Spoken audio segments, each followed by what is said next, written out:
I got into a really frustrating conversation with someone recently, and I want to share what happened. It started out harmlessly enough. I was sharing some information, and we were actually communicating via text.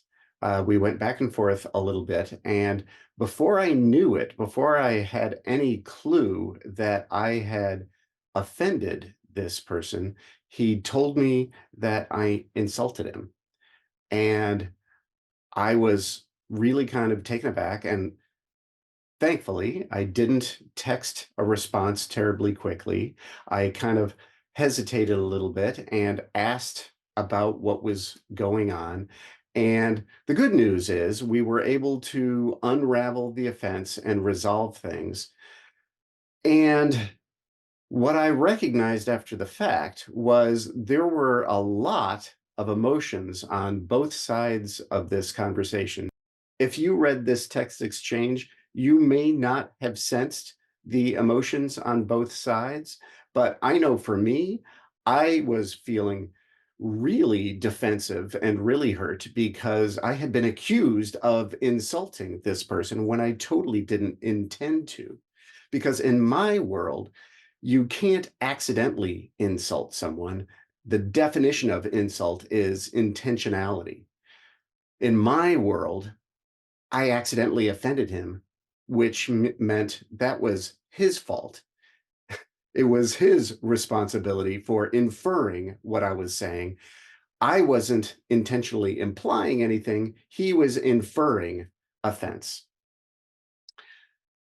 Now, what I realized pretty darn quickly is if I tried to make that as an argument in this text, it just would have cascaded, it would have snowballed, it would have gotten much worse.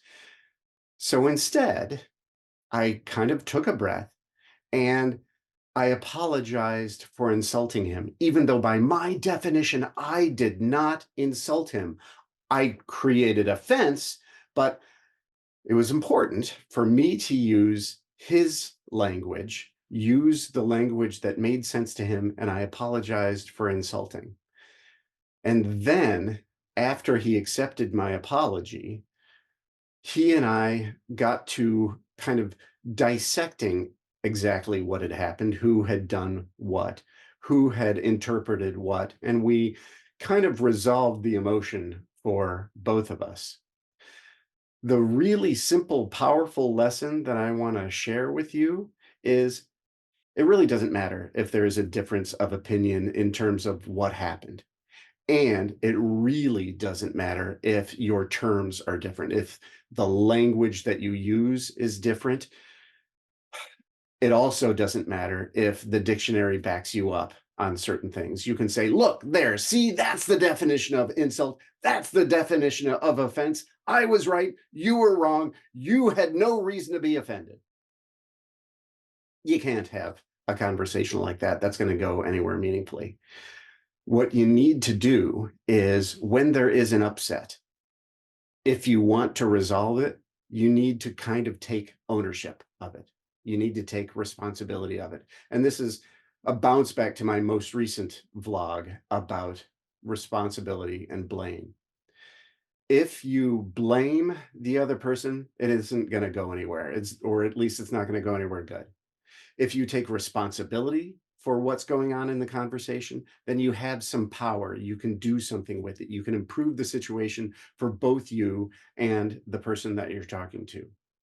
So even though there might be some emotion that gets in your way, some frustration, something that makes it hard for you to apologize, I recommend that you do that.